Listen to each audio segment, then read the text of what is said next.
Hi friends, ఓం సాయిరామ్. బాబాగారి ఆశీస్సులు అందరిపైన ఉండాలని మనస్ఫూర్తిగా కోరుకుంటూ ఈరోజు వీడియోలో బాబాగారు అయితే ఒక మంచి సందేశాన్ని అయితే మన ముందుకు తీసుకొచ్చారండి. ఈరోజు వీడియోలో బాబాగారు అయితే ఒక మంచి సందేశాన్ని అయితే మన ముందుకు తీసుకొచ్చారండి. ఆ సందేశం ఏంటో ఇప్పుడు చూద్దామండి. ఈరోజు వీడియోలో బాబాగారు ఏం చెప్పబోతున్నారంటే, జీవితంలో ఓడిపోకూడదు, లక్ష్మి అనుగ్రహం, అదృష్టం కలిసి రావాలి అంటే తక్షణమే ఈ తల్లిని తాకమ్మ అని చెప్పి బాబాగారు అయితే ఈరోజు మంచి సందేశాన్ని తీసుకొచ్చారండి. జీవితంలో ప్రతి మనిషి కూడా ఓడిపోకూడదని అనుకుంటారు, కానీ మనకు వచ్చే సమస్యలు ఎలా ఉంటాయంటే అవి మన వల్లే ఒక్కొక్కసారి అధికంగా కనిపిస్తాయి. వాటిని ఎలా సర్దిద్దుకోవాలో అర్థం కాకుండా మదన పడుతూ ఉంటాము. ఒకరితో చెప్పుకోలేము, కానీ ఈ సమస్యలు ఒకరితో పంచుకుంటేనే బాగుంటుంది, మన మనసు కనిపిస్తుంది. అలాంటి సమయంలో మనకిష్టమైన వాళ్ళతో మన సమస్యల గురించి చర్చించుకుంటూ ఉంటాం. అలాంటి సమయంలో భగవంతుడు మనకు పక్కనే ఉన్నట్టు, ఎంతో ఊరటనిచ్చినట్టు దైవంతో పంచుకుంటే ఎంత గొప్పగా ఉంటుందో మనకు తెలిసి వస్తుంది. ఈరోజు బాబాగారు అందిస్తున్న ఈ సందేశం ద్వారా మనం ఎక్కడ ధైర్యాన్ని కోల్పోకుండా మన తెలివితేటలతో మనకు సమస్యలని మనం ఏ విధంగా పరిష్కరించుకోవాలో నేర్పిస్తుంది. మరి ఒక చిన్న కథ రూపంలో అదేంటో తెలుసుకుందాం. అనగనగా రాజీవనగరం అనే ఒక గ్రామంలో సాంబయ్య, లక్ష్మి అనే ఒక వృద్ధ దంపతులు ఉండేవారు. వారికి వాసు అనొకగానొక కొడుకు ఉండేవాడు. వాసు ఒట్టి అమాయకుడని తన తల్లిదండ్రులు బాధపడుతూ ఉండేవారు. ఒకరోజు వాసు ఇంట్లో ఉండడం చూసి వాళ్ళ నాన్న ఇలా అంటాడు, ఏరా వాసు, ఈరోజు ఇంట్లోనే ఉన్నావేంటి, పనికి వెళ్ళలేదా? లేదు నాన్న, ఆ శంకరయ్య నన్ను పనిలోకి రానివ్వలేదు. నేను చేసే పని వాడికి నచ్చటం లేదంట. నువ్వు ఎవరి దగ్గర నెల రోజులు పైగా పని చేయలేకపోతున్నావేంటి? ఇలా అయితే ఎలా వరా వాసు? సరే పోనీ నేను పని చేద్దామా అన్నా నా ఆరోగ్యం నాకు సహకరించటం లేదు. నువ్వు చూస్తే ఇలా ఉన్నావు, వాళ్ళు చెప్పినట్టే చేస్తున్నావు కూడా. నన్ను పనిలో నుంచి తీసేస్తున్నారు నాన్న, ఏం చేయమంటావు? నువ్వు వాళ్ళ దగ్గర పని చేస్తే తెలుస్తుంది, చెప్పినట్టు చేస్తే పనిలో నుండి ఎందుకు తీసేస్తారా? వాళ్ళు ఏం చేయమంటారు? నువ్వేం చేశావు? ఏం లేదు నాన్న, నన్ను వెళ్ళి తాగడానికి మంచినీళ్ళు తీసుకురమ్మన్నారు. నేను కావడిలో 2 బిందెలు పట్టుకొని వెళ్ళి నీళ్లు తీసుకొచ్చి ఇచ్చాను. అందుకే నన్ను పనిలో నుండి తీసేశారు. మంచినీళ్ళు ఎందుకు తీసేస్తారా అని వాళ్ళ అమ్మ అంటుంది. అసలు నువ్వు నీళ్ళు ఎక్కడి నుండి తీసుకొచ్చావు అది చెప్పు. నేను మంచినీళ్ళ కోసం బావి దగ్గరికి వెళ్ళానమ్మా. అక్కడ జనం ఎక్కువగా కనిపించారు. చాలా సమయం పట్టేలా ఉంది అని పక్కనే ఉన్న చెరువులో నీళ్లు తీసుకొచ్చి ఇచ్చాను. అదేమైనా తప్పేంటి? ఆ బావి పక్కలో ఉన్న చెరువేనా? అక్కడే గేదెలు కడుగుతారు కదరా, ఆ నీటిని ఎవరైనా తాగుతారా చెప్పు? బావి దగ్గర నీళ్లు పట్టుకునే వాళ్ళందరూ పిచ్చోళ్ళా ఏంటి? నీలాంటి వాడికి పని ఎవడిస్తారా? ఈ విధంగా జరుగుతున్న కాలంలో కొద్ది రోజుల తర్వాత సాంబయ్య అనారోగ్యంతో మంచాన పడతాడు. వైద్యుడిని పిలిపిస్తాడు. అప్పుడు ఆ వైద్యుడు ఇలా అంటాడు, రోగం ముదిరిపోయింది. మీరు రోగం ముదిరిపోయే వరకు ఏం చేస్తున్నారు? ముందే చెప్పవచ్చు కదా, ఎంత పని అయిందో. వెంటనే పట్టణంలో ఉన్న పెద్ద ఆసుపత్రికి వెళ్ళండి. అప్పుడు లక్ష్మి ఇలా అంటుంది, అమ్మో, పట్టణంలో ఉన్న ఆసుపత్రిక చాలా ఖర్చు అవుతుంది అనుకుంటాను బాబు. ఊళ్ళో ఉన్న మీకే చూపించలేక, డబ్బులు లేక అశ్రద్ధ చేశాము. ఇప్పుడు పట్టణంలో ఉన్న ఆసుపత్రిక అంత ఖర్చు అవుతుంది అంటే మేము భరించలేమయ్యా. మీరే ఏదైనా చేయాలి అంటే ప్రస్తుతం ఉపశమనం పొందడానికి కొన్ని మందులు రాసిస్తాను. ఇలాగే గనక ఉంటే ఇంకో 2 నెలల్లో కన్నా ఎక్కువ ఈయన బ్రతకలేడు. సాధ్యమైనంత త్వరగా తీసుకెళ్ళండి. ఆ వైద్యుడి మాటలు విన్న సాంబయ్య భార్యకి ఏం చేయాలో అర్థం కాలేదు. చూసావురా వాసు, మీ నాన్న ఆరోగ్యం అస్సలే బాగోలేదు. నా దగ్గర ఉన్న డబ్బులతో ఆ డాక్టర్ బాబుకి చెప్పి ఆ మందులేవో తీసుకొస్తాను. నువ్వు ఎక్కడైనా సరే ఉద్యోగం చూసుకోకపోతే మీ నాన్న మనకు దక్కడురా. నువ్వు అలా మాట్లాడకమ్మా. నేను వెంటనే పట్టణానికి వెళ్ళి ఏదో ఒక ఉద్యోగం చేసి డబ్బు సంపాదించుకొని తెస్తాను.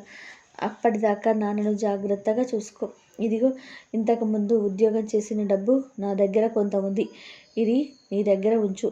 జాగ్రత్త నాయనా, నువ్వు అసలే పొట్టి అమ్మాయికుడివి. పట్నంలో ఉద్యోగం అంటూ వెళ్తున్నావు.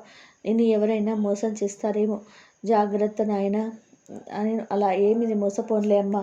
సరే, నేను వెళ్ళి వస్తాను. అలా వాసు పట్నంలో ఉన్న ఉద్యోగం వెతుక్కోవడానికి వెళ్తాడు. రాత్రి సమయం అవుతుంది. అటుగా వెళ్తున్న వ్యక్తి ఒక గొర్రె పిల్లని పట్టుకొని వస్తూ ఉంటాడు. ఆ వ్యక్తిని ఆ ఊరి ప్రజలు వెంబడిస్తూ వస్తూ ఉంటారు. అదే సమయంలో వాసు అతన్ని పట్టుకొని పక్కకు లాగుతాడు. ఏంటి, వాళ్ళు వెతుకుతున్నది నిన్నేనా?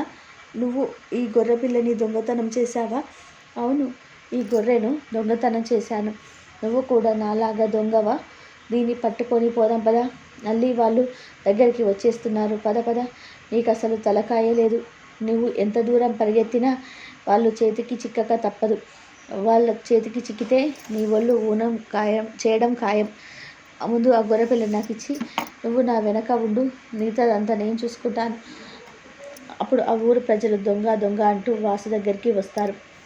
అప్పుడు వాసు ఇలా అంటాడు, దొంగ దొరికిపోయాడు. ఇదిగో మీ గొర్రెపిల్ల. మేం పట్టుకోబోయే సమయానికి గొర్రెలు వదిలి ఇక్కడి నుంచి పారిపోయాడు. ఈ చీకటిలో వారి వెనక పరిగెత్తలేక వదిలేశాను. ఇక ఊరికి ఆ దొంగ రావడం రెండోసారయ్యా. అవును, మీరిద్దరెవరు ఈ ప్రాంతంలో కొత్తగా కనిపిస్తున్నారే అని చెప్పి ఆ ప్రజలు అడుగుతారు. ఈయన మా బాబాయి.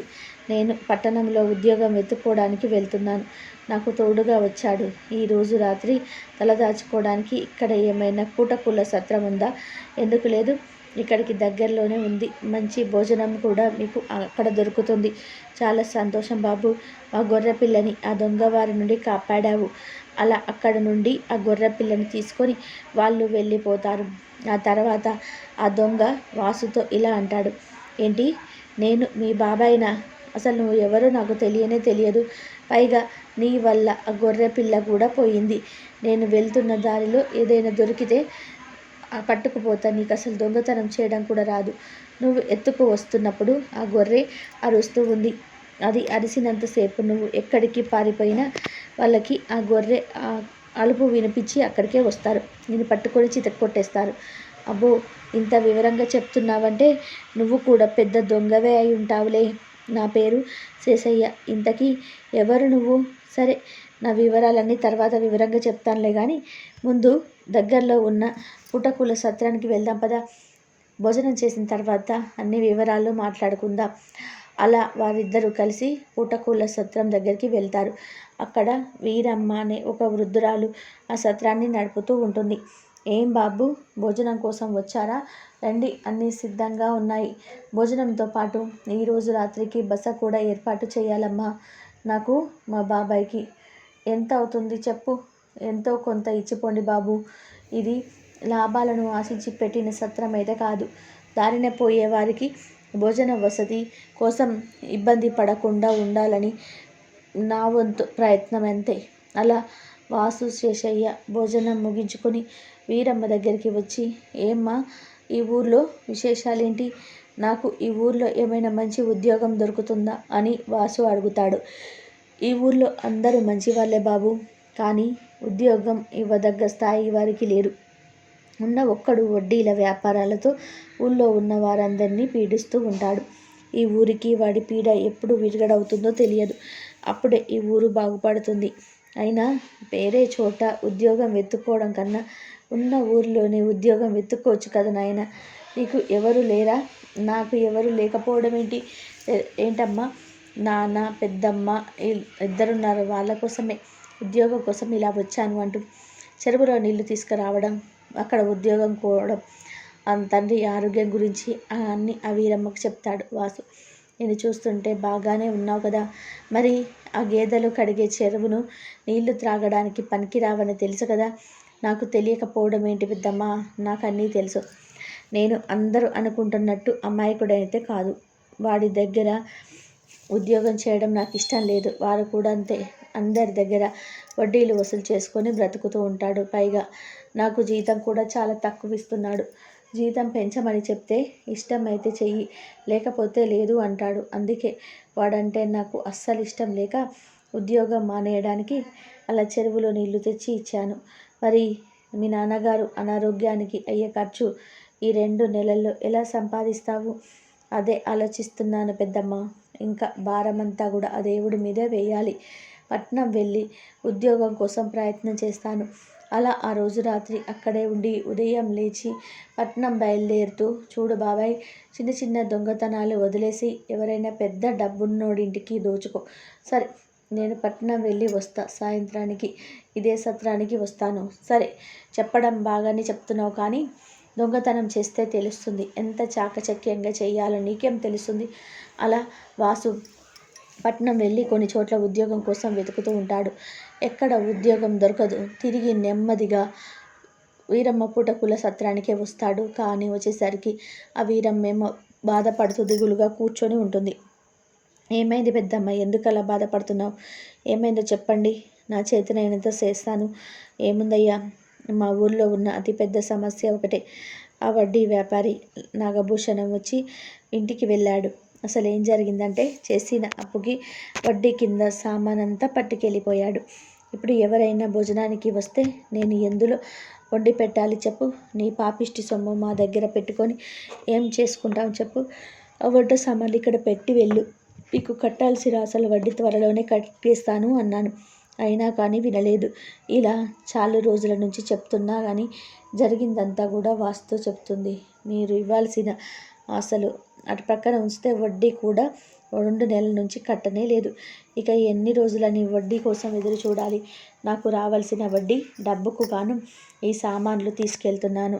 మిగిలిన అసలు సాధ్యమైనంత త్వరగా చెల్లించు. లేకపోతే ఈ ఇల్లును కూడా అసలు కింద సొంతం చేసుకోవాల్సి ఉంటుంది. నీ దగ్గర తీసుకున్నది 1000 రూపాయలు. కానీ ఇంతవరకు కట్టిన వడ్డీలే అసలు కన్నా ఎక్కువగా ఉన్నాయి. అయినా నీకు డబ్బు సరిపోవటం లేదు అంటున్నావు. ఏం చేసుకుంటావు అప్పుడు? ఆ నాగభూషణం ఆమెతో ఇలా అంటాడు. చూడమ్మా, సొమ్ములో పాపిష్టిది మంచిది అంటూ వేరు ఏదీ ఉండదు. సొమ్ము ఎవరి దగ్గర ఉంటే వారికే విలువ. అది గుర్తు పెట్టుకొని నీకు వంట సామాన్లు కావాలనుకుంటే వారిని తీసుకుపో. అలా జరిగిందంతా కూడా వాసు దగ్గరే చెప్తుంది ఆ వీరమ్మ. అంత పని చేశాడా ఆ నాగభూషణం? అయితే ఉదయం నుండి నువ్వు ఎవరికి భోజనం పెట్టలేదన్నమాట. సరే కానీ నువ్వేం బాధపడకు పెద్దమ్మ. ఈలోపు శేషయ్య కూడా అక్కడికి వస్తాడు. ఏంటి బాబాయ్, ఈరోజు ఎక్కడ పని దొరకలేదా? అదే దొంగ పని. లేదురా, అందరూ ఈరోజు మెలకువగానే ఉన్నారు. ఈరోజు ఏదో పండగ ఉందంట, అందరూ జాగారం చేస్తున్నారు. అది సరే కానీ నేనొక పని చెబుతాను, చేస్తావా? నీకు ఒక చీటీ ఇస్తాను. దాన్ని తీసుకొని ఈ ఊర్లో నాగభూషణం అనే ఒకడు ఉంటాడు, వారింటికి వెళ్ళి ఇక్కడి నుండి తీసుకెళ్ళిన పాత సామాన్లలో ఒక పెట్టె ఉంటుంది. ఎవరు చూడకుండా ఆ చీటీని అక్కడ వేసి రావాలి. సరే, అది ఎంత పని కానీ నీకు కావాలంటే ఆ పాత సామాన్లు ఉండే పెట్టెని ఎత్తుకురమ్మన్నా ఎత్తుకొస్తా అని అంటాడు శేషయ్య. ఈ పనితనం గురించి నాకు తెలుసు బాబాయ్, కానీ నువ్వు చెప్పిన పని మాత్రమే చెయ్యి. అలా ఆ రోజు రాత్రి శేషయ్య నాగభూషణం ఇంటికి వెళ్ళి పాత సామాన్లున్న చోటుకి వెళ్ళి అక్కడ ఉన్న పెట్టెని తెరిచి వాసు ఇచ్చిన చీటీని అందులో వేసి భద్రపరిచి వస్తాడు. ఆ మరుసటి రోజు ఉదయం వాసు నాగభూషణం ఇంటికి వెళ్తాడు. నాగభూషణం గారు, ఇదిగోండి మీకు వీరమ్మ నుండి రావాల్సిన వడ్డీ డబ్బులు 50 రూపాయలు. ఇవి తీసుకొని ఆ సామాన్లు వీరమ్మ ఇంటికి పంపించండి. కానీ అందులో ఒక పాత సామాన్ల పెట్టె మాత్రం నాకు ఇలా ఇవ్వండి. ఇస్తాలే కానీ ఇంతకీ నువ్వెవరు బాబు? వీరమ్మ కట్టాల్సిన డబ్బు నువ్వు కడుతున్నావు. నీకేమైనా బంధువు అవుతుందా వీరమ్మ? నాకు బంధువేమీ కాదు. నేను వీరమ్మ ఉంటున్న ఇల్లు కొన్నాను. ఈ వడ్డీ డబ్బే కాదు, వీరమ్మ దగ్గరికి వెళ్తే అసలు డబ్బు కూడా ఇచ్చేస్తుంది. అవునా? ఇంతకీ ఆ ఇల్లుని ఎంత డబ్బు పెట్టి కొన్నావు? 10,000 పెట్టి కొన్నాను. అవన్నీ మీకెందుకండి? నాకు ఆ పాత సామాన్ల పెట్టె ఒకటి ఇస్తే వెళ్ళిపోతాను. తర్వాత నాకు చాలా పనులున్నాయి. ఏంటి 10,000? ఆ ఇల్లు 3,000 కంటే ఎక్కువ విలువ ఉండదు. నువ్వు 10,000 పెట్టి కొన్నావా? అవన్నీ మీకెందుకండి? నాకు ఆ 10 పాత సామాన్ల పెట్టిస్తే వెళ్ళిపోతాను. నువ్వు వచ్చినప్పటి నుంచి ఆ పాత సామాన్ల పెట్టె ఇవ్వు అంటున్నావు. ఏముంది అందులో? అసలు నేను ఆ ఇంటిని కొన్నది ఈ సామాన్ల పెట్టె కోసమే. నువ్వు ఆ పెట్టెని ఇవ్వు. నేను నీకు ఆ పెట్టెని ఇవ్వడం కుదరదు. ఆ సామాన్లతో పాటే ఆ పెట్టెను కూడా 1 గంటలో పంపిస్తాను. ఇక మీరు వెళ్ళి రండి. అయినా వీటిని నేను తీసుకొచ్చాను. నేను తీసుకొస్తాను, అవన్నీ గంటలో తప్పకుండా పంపిస్తాను, నేను వెళ్తున్నానని వాసు అక్కడి నుండి వెళ్ళిపోతాడు. ఆ తర్వాత ఆ నాగభూషణం ఆ పాత సామాన్ల పెట్టె దగ్గరికి వెళ్ళి, ఏముంది ఇందులో, తప్పకుండా ఇందులో ఏదో రహస్యం దాగుంది, దీనిని తెరిచి చూడాల్సిందే, పైగా దీనికోసమే ఆ ఇంటిని కొన్నాను అంటున్నాడు, ఇందులో ఏదో మర్మం దాగి ఉంది అని ఆ పెట్టెను తెరిచి చూశాడు. అందులో వాసు ముందే రాసి ఉంచిన చీటీని చూస్తాడు. ఏంటి, ఆ వీరమ్మ ఇంట్లో నిధి ఉందా, ఆ ఇంట్లో బంగారు కాసులున్నాయా, అందుకే ఆ వీరమ్మ ఇంటిని అంత డబ్బు పెట్టి కొన్నానమాట, ఆ ఇంటిని ఎలాగైనా సరే నేనే సొంతం చేసుకోవాలి అంటూ వెంటనే వీరమ్మ దగ్గరికి వెళ్తాడు నాగభూషణం. అప్పటికి అక్కడ వాసు ఉంటాడు. చూడు బాబు, నువ్వు ఈ ఇల్లు కొనడానికి వీల్లేదు, ఈ ఇల్లుని వీరమ్మ నాకు తాకట్టు పెట్టింది, నా బాకీ ఇంతవరకు తీర్చలేదు కనుక ఈ ఇల్లు నాకే సొంతం అవుతుంది, అలా ఎలా కుదురుతుంది, మీ బాకీ చెల్లించలేని పక్షంలో ఆ ఇల్లు నీకే సొంతం అవుతుంది, నీకు రావాల్సిన 1000 రూపాయలు నీకు ఇప్పుడే చెల్లించేస్తాను అంటుంది కదా, ఇంకా ఈ బాకీ తీరిన తర్వాత ఇంకేముంటుంది, ఈ ఇంటి మీద నీకు ఎలాంటి హక్కు ఉండదు, అవన్నీ కుదరదయ్యా, ఏంటిది వీరమ్మ, నాకు బాకీ కింద ఇచ్చేసినట్టే కదా, అప్పుడు వీరమ్మ ఇలా అంటుంది, నేను ఎందుకు ఇస్తాను, ఉండు, ఇప్పుడే నీకు రావాల్సిన 1000 రూపాయలు తీసుకొచ్చి ఇస్తాను, ఉండు వీరమ్మ, 1000 రూపాయలు దేముందిలే కానీ ఈ ఇల్లు అంటే ఎంతో ఇష్టమన్నావు, నువ్వు అమ్మే ముందు నాకు ఒక్క మాట చెప్పొచ్చు కదా అని కోపం అంతే, ఆ వాసు నీకు చెల్లిస్తాను అన్న 10,000 నేను నీకు ఇచ్చేస్తాను, ఈ ఇల్లు నాకు సొంతం చేయవా అని అడుగుతాడు. ఎలా కుదురుతుందండి, ఇప్పుడు నాకు ఇంటి మీద ఎటువంటి హక్కు లేదు, ఈ ఇల్లు ఆ వాసు బాబుకి అమ్మేశాను, అవును, ఈ ఇంటి మీద హక్కులన్నీ కూడా ఇప్పుడు నావి, ఆ పెద్దమ్మ నీకు అమ్మడానికి ఇష్టపడటం లేదు, ముందు నేను అడిగిన పాత సామాన్ల పెట్టె తీసుకొచ్చారు కదా, అది చెప్పండి, ఉండవయ్యా, నువ్వు నీ పాత సామాన్ల పెట్టెను, భలే ఉన్నావులే, సరే ఇప్పుడు ఈ ఇల్లు నేను కొందామనుకుంటున్నాను, ఆ 10,000 నేను ఇప్పుడే నీకు ఇచ్చేస్తాను, ఇక తక్షణమే నువ్వు ఇక్కడ నుండి వెళ్ళిపో. ఆహా, నేను 10,000 పెట్టి కొన్నది ఈ ఇంటి కోసం కాదయ్యా, నాకు ఈ 10,000 కన్నా ఎక్కువ మొత్తంలో ఇంటి ద్వారా వస్తుంది, అందుకే కొన్నాను, ఇక ఈ ఇంటిని అమ్మడం కుదరదు కానీ 1000 రూపాయలను తీసుకొని బయలుదేరండి, అలా కాదులే కానీ నీకు 12,000 ఇస్తాను, ఇక నువ్వు మాట్లాడకుండా వెళ్ళిపో, అసలు కుదరదు, మీరు బయలుదేరండి, నాకు ఈ ఇంట్లో చాలా పనులున్నాయి, చూడు, చివరి మాటగా 15,000 ఇస్తాను, ఇక ఏమి మాట్లాడద్దు, బేరం కుదిరినట్టే, సరే మీరు ఇంతగా అడుగుతున్నారు కాబట్టి ఈ ఇంటిని ఇంకో అమ్మడానికి ఒప్పుకుంటున్నాను, పైగా నాకు 5,000 లాభం కూడా వస్తుంది, మీరు అన్నట్టే కానివ్వండి, కాకపోతే అన్ని పత్రాల రూపంలో ఇవ్వాలి, లేకపోతే ఇచ్చేదే లేదు అన్నట్టే అన్ని పత్రాలు రాసుకున్న తర్వాతే ఈ ఇల్లును నీకు నాకు ఇవ్వండి, ఇందులో ఏముంది అలా అని అన్ని పత్రాలు రాసుకున్న తర్వాత ఆ ఇంటిని సొంతం చేసుకుంటాడు నాగభూషణం. ఆ డబ్బుతో పాటు వీరమ్మని తీసుకొని వాసు తన స్వగ్రామానికి వెళ్ళిపోతాడు. అమ్మయ్య, ఇక్కడ ఈ ఇల్లు నాకు సొంతం అయిపోయింది, ఈ ఇంట్లో దక్షిణ దిక్కుగా నిధి ఉన్నట్టు ఆ కాగితంలో రాసి ఉంది, అంటే ఆ దక్షిణ దిక్కు ఇక్కడే అన్నమాట, ఇక్కడ తవ్వి చూస్తా అని అంటూ అలా నాగభూషణం అక్కడ తవ్వడం మొదలు పెడతాడు. అక్కడ ఎంత తవ్వినా కూడా రాళ్ళు రప్పలు తప్ప ఏమీ కనబడవు. ఇదేంటి, ఇక్కడ ఎంత తవ్వినా ఏమీ కనబడడం లేదు, ఇంతకీ ఇది దక్షిణ దిక్కేనా, నేను పొరపాటున అటు తవ్వాల్సింది ఇటు తవ్వానా, ఈసారి అటువైపు తవ్వి చూస్తాను, అలా ఆ దిక్కు ఈ దిక్కు అంటూ మొత్తం తవ్వి చూస్తాడు నాగభూషణం. ఎక్కడ ఏమీ దొరకదు. అమ్మ, ఇదంతా కలిసి కావాలని నన్ను మోసం చేసినట్టున్నారు, 1000 రూపాయలు కూడా విలువ చేయని ఈ ఇల్లుని 15,000కు కొనిపించారు, ఇక చేసేదేముంది, అలా నాగభూషణం తన మోసపోయానని తెలుసుకొని అక్కడి నుండి ఎంతో బాధతో ఇంటికి వెళ్ళిపోతాడు. ఇక వాసు ఇంటి దగ్గర, చోటు లేదా ఈ డబ్బులు నీకు రావాల్సిన వాటా 8,000 రూపాయలు, ఇదిగో శేషయ్య, నీకు 2,000 రూపాయలు, ఇక మిగిలింది నాకు, ఇంత డబ్బు ఏం చేసుకుంటానయ్యా నేను, పైగా ఆ నాగభూషణాన్ని మోసం చేశాను అన్న గిల్టు నా మనసులో ఉండిపోతుంది, అలా ఏమీ అనుకోవద్దు పెద్దమ్మ. అప్పుడు శేషయ్య ఇలా అంటాడు, వీరమ్మ, నువ్వు అలా అనుకోవద్దు, నీ ఇల్లు అమ్మి ఈ డబ్బు సంపాదించాను అనుకో, అటువంటి దుర్మార్గుడికి అలాగే జరగాలి, అవును పెద్దమ్మ, నువ్వు ఆ నాగభూషణం ఈ మీద కనీసం కనికరం లేకుండా నీ వంట సామాన్లతో సహా తీసుకెళ్ళాడు. పైగా అవన్నీ వడ్డీ మాత్రమే అన్నాడు. అలాంటి వారి మీద నువ్వు దయాదాక్షిణ్యాలు చూపించిన అవసరం లేదు. నీ దయ వల్ల నా తండ్రికి వైద్యం చేయించగా ఇంకా చాలా డబ్బే మిగిలింది. దీంతో నేను సొంతంగా పొలం కొనుక్కొని వ్యవసాయం చేసుకుంటాను. అప్పుడు శేషయ్య ఇలా అంటాడు. వీరమ్మ, నా డబ్బుతో ఒక మంచి పుటకూల సత్రం పెట్టుకో. అక్కడ అన్ని వసతులు ఉండేలాగా చూసుకో. నేను అదే అనుకుంటున్నానయ్యా. నీ ఊళ్ళోనే ఒక సత్రాన్ని నిర్మిస్తాను.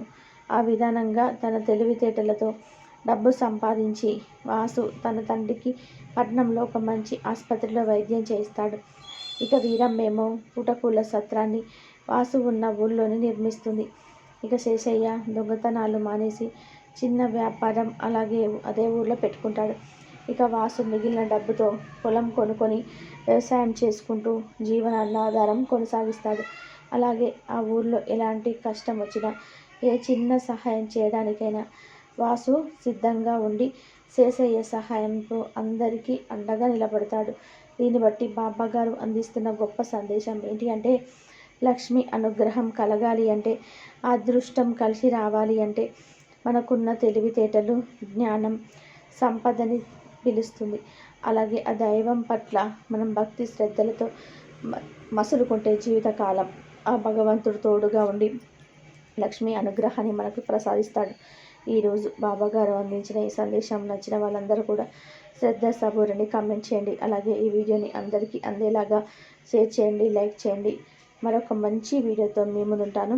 అంతవరకు సెలవు. సర్వేజన సుఖినో భవంతు. ఓం సాయిరాం.